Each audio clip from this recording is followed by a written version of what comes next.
défense. Merci, Monsieur le Président.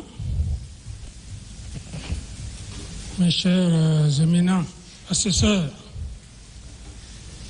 de m'avoir donné l'opportunité de me défendre. D'entame, je ne saurais prononcer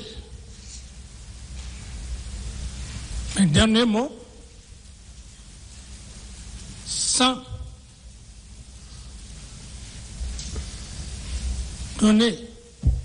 réitérer mes condoléances les plus attristées aux familles éplorées qui ont perdu leurs fils, leurs enfants au stade du même nom du 28 septembre. Monsieur le Président,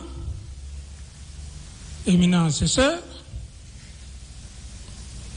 vous me permettrez de remercier d'abord mes éminents avocats. Qu'il vous plaise, mes éminents avocats, que l'officier, c'est le terrain qui commande. Voilà, Monsieur le Président. Je suis un homme qui écoute. Il était question que je vienne en quelque peu de mots pour que je puisse faire ma déclaration. Mais je fus choqué par un des éminents avocats de la partie civile, en l'occurrence Maître Gilbert, lorsqu'il a tenté d'entacher, après toutes les plaidoiries, ma défense, en donnant des propos infondés pour troubler l'esprit de votre haute cour. Lorsqu'il dit, c'est le président Dadis qui a envoyé Toumba au stade. Toumba a été clair. Maître Lancelin, c'est ça qu'il a dit. Ce ne sont pas des imaginations ici. Ce sont des faits qui sont concrets. Je me demande, je tombe du ciel. Étiez-vous là quand le commandant Toumba passait? Ça ne marchera pas. On va se défendre. C'est pour cette raison, Monsieur le Président, j'ai demandé excuse à mes avocats que je ne ferai pas ça. Par la même occasion, je remercie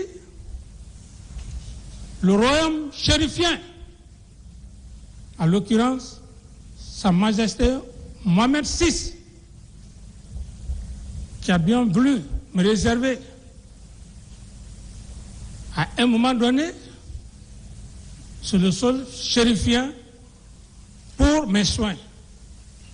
Parallèlement au peuple du Burkina Faso, peuple intègre, qui m'ont adopté comme leur propre fils et qui m'ont considéré mon statut d'ancien président. Tous les Guinéens me voyaient, lorsqu'il y avait des cérémonies, ce n'est pas donné à tout le monde que ce peuple de Burkina Faso soit remercié, le peuple chérifien. Que Dieu protège le Burkina Faso afin qu'il puisse récupérer toute la totalité de son territoire. Cependant, Monsieur le Président, je ne viendrai pas, je n'attaquerai pas les faits sans remercier le colonel Mamadi Doumbouya. Excusez-moi de l'expression, mon jeune, je suis son ancien. Ça, c'est le jargon militaire qui a bien voulu accepter pour l'ouverture de ce procès. Monsieur le Président, l'être humain, c'est la dignité. Si j'ai accepté, Monsieur le Président, après une tentative de rentrer au pays, c'était pour la tenue de ce procès. À cette époque, Monsieur le Président, je me suis décidé que je vais rentrer. Si le professeur Alpha veut m'emprisonner, qu'il m'emprisonne. L'avion fut détourné en direction d'Accra. Et lorsque le président Mamadi Doumbouya a accepté l'ouverture de ce procès, je n'ai pas attendu pour que le ministre de la Justice fasse mon billet. C'est moi-même qui ai payé mon billet pour venir.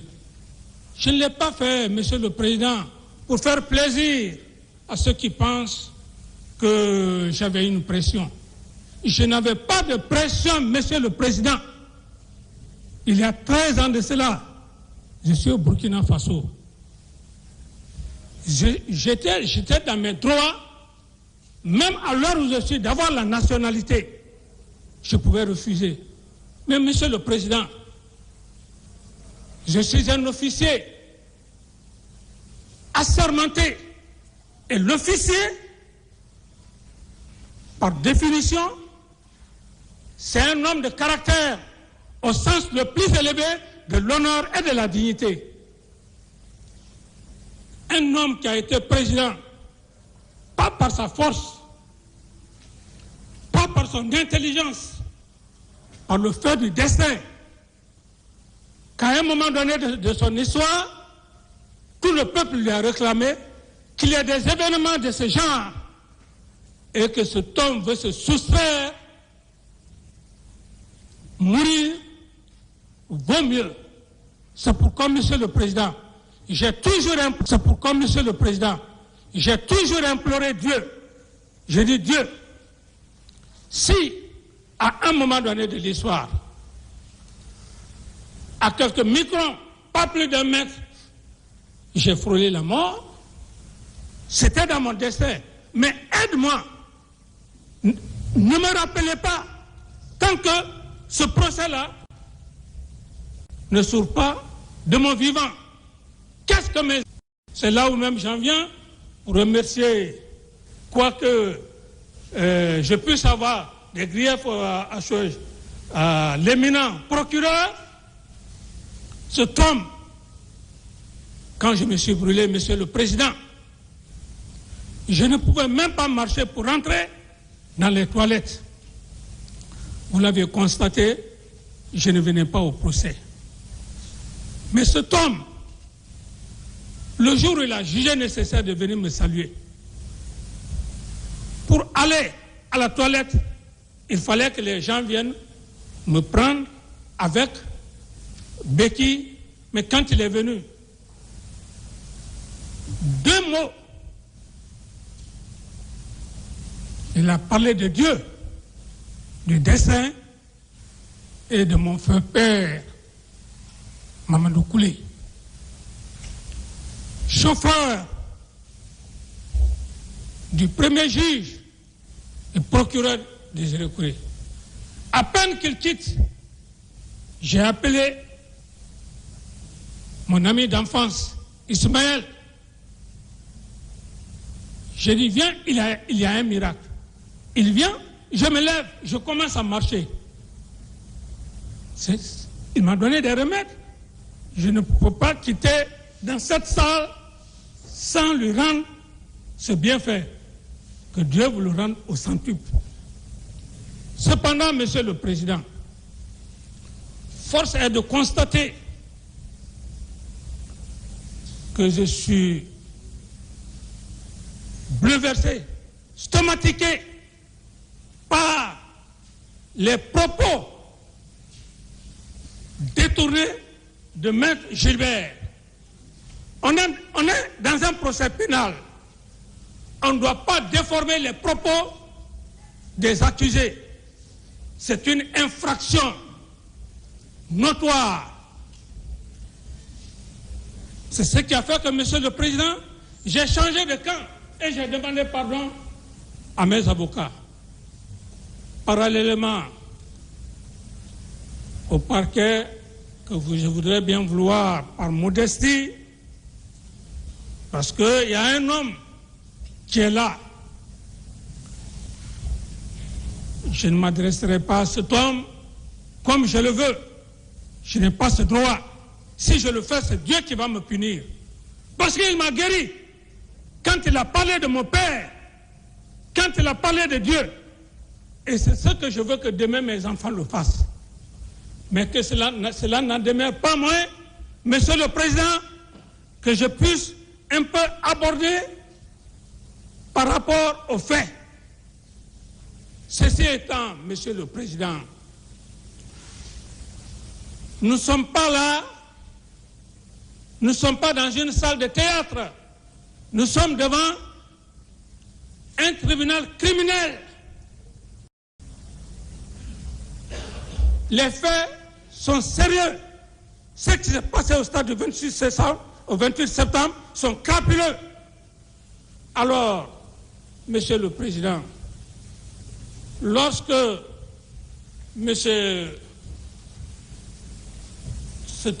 l'éminent procureur, quand il a fait l'introduction, il a fait un bon résumé de la République de Guinée, que vous en soyez remerciés. Mais quand le procureur Sidiki a tenté de prendre son soi-disant preuve, quelle preuve avez-vous contre M. Moussa Dadis Camara? Quelle preuve avez-vous déposé devant le président et ses assesseurs? Et je défie quiconque.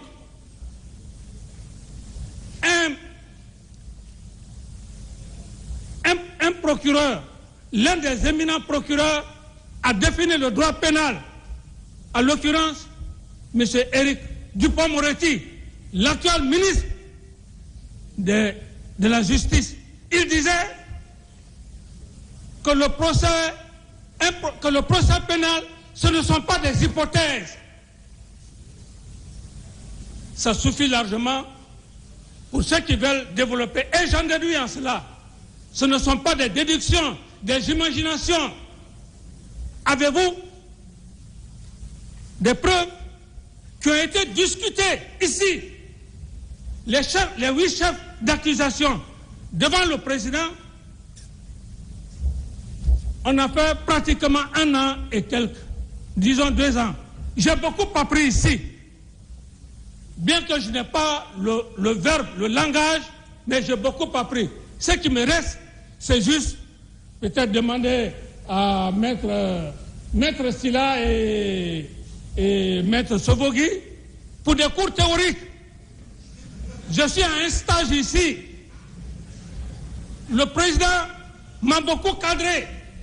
Ce poste que ses assesseurs occupent, que le président occupe, je ne peux pas l'occuper.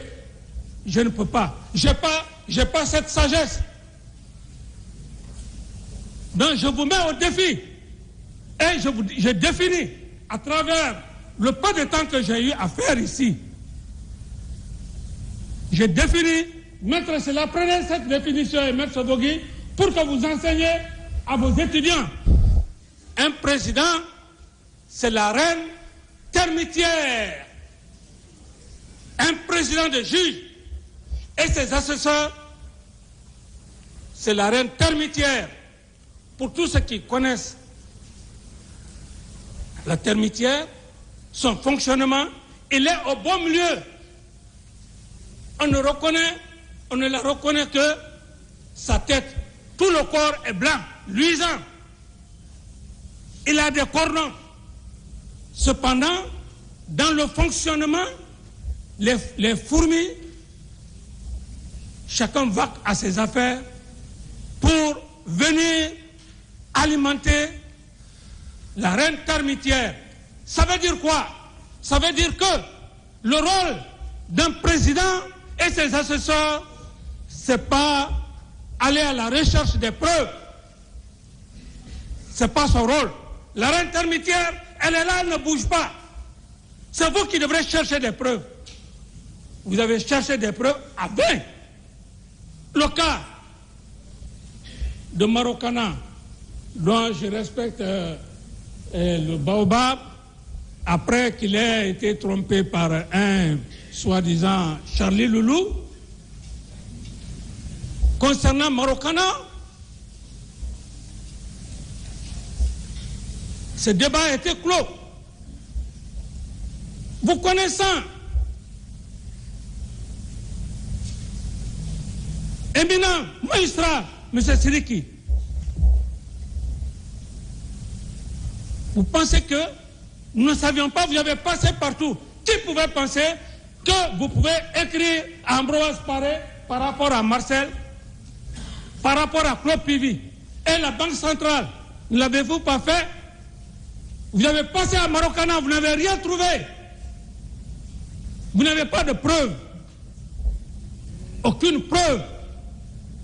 Et ce sont des preuves qui sont discutées contradictoirement devant le président et ses assesseurs pour faire asseoir la conclusion, la conviction du président du tribunal.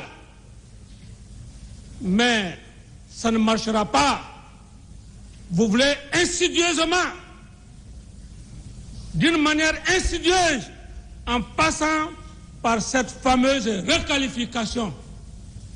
Parce que vous n'avez pas de preuves. Vous n'avez pas aidé le procureur. Vous n'avez pas de preuves. Si vous avez les preuves, amenez-les, nous allons les discuter contradictoirement devant le président. Vous ne les avez pas. Aucunement. Il fallait donc passer par cette requalification. Et la requalification, là, vous parlez de la CPI. Je suis d'accord. C'est comme si un étudiant sortait de l'université de droit qui vient et qui veut être procureur, qui veut être président de juge. Non. Les maîtres Silla qui sont là, les maîtres chez Almami, ils ont fait des stages. C'est le stage de la professionnalisation qui fait de l'homme professionnel dans les grandes institutions un vrai professionnaliste. Avez-vous reçu ces stages-là? Vous pensez qu'à la CPI a des structures comme le président a aussi ses structures. Vous voulez passer, prendre un fardeau, mettre devant le président et qu'après un moment donné qu'on dise non, c'est le président qui a fait ça. Monsieur le président,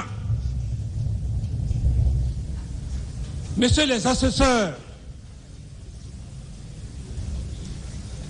et la partie civile, maître Gilbert qui parle, qu'il vienne ici, parce que c'est un professionnel, qu'il m'exhibe des preuves, sinon que des déclarations imaginaires. On ne peut pas se fonder sur des déclarations, sur des imaginations, pour faire asseoir la conviction d'un président. Est-ce que vous pouvez clore maintenant? Pour clore, monsieur le président, on parle là même de responsabilité de commandement. Mais c'est un précédent que vous voulez créer en Guinée. Autrement dit, tous les anciens présidents passeront un jour, parce qu'il n'y a pas un seul président sous son règne qui n'ait pas eu de mort.